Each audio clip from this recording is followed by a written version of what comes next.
jilbako sif bite wae gocha keti wana tanafolte afan ko galata gamachudan gute kuno sin farfada manaki tolite ansifan sagada jilbako sif bite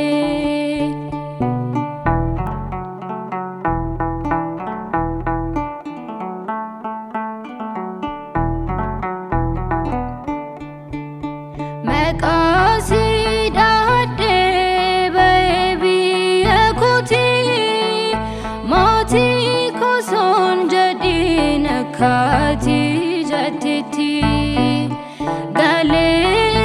yamaken biyana nifdama inde bodo doge bishane bifama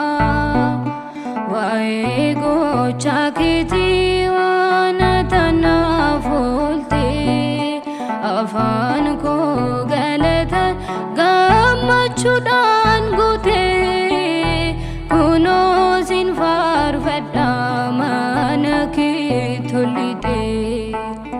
ansifan sagada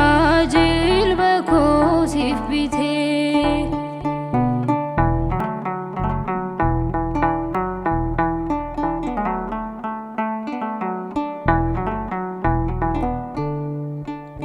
dukabo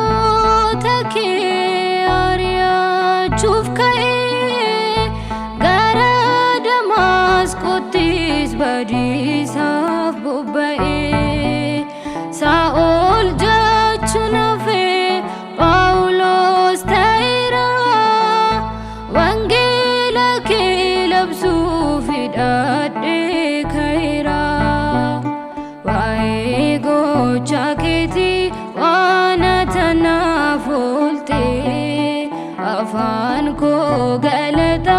gamachudan gute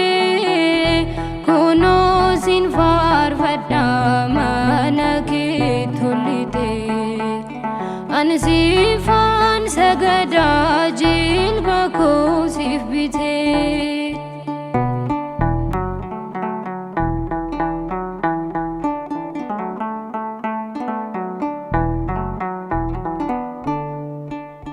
yamunta yadu barotan dabarse jirenya kos dabe sinis gadisise Bayise nadiba na ajaib sisa aznatilla kufne myaka ko khalisa wae gocha keti wana tanafolte afan ko galata gamachudan gute kuno sin farfada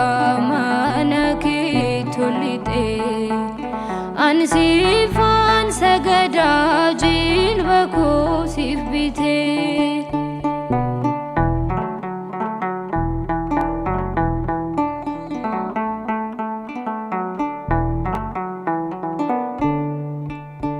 yamudini yae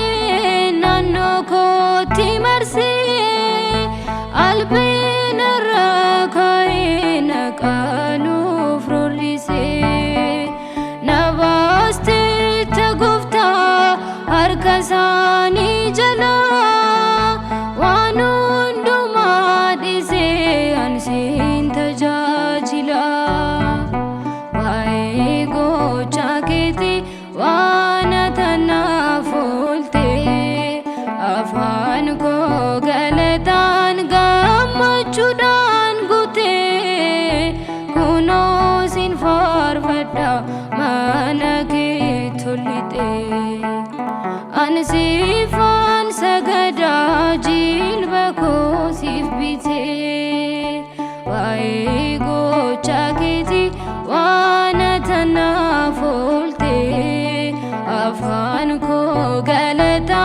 gamachudan gute kuno sin farfada mana ke tulite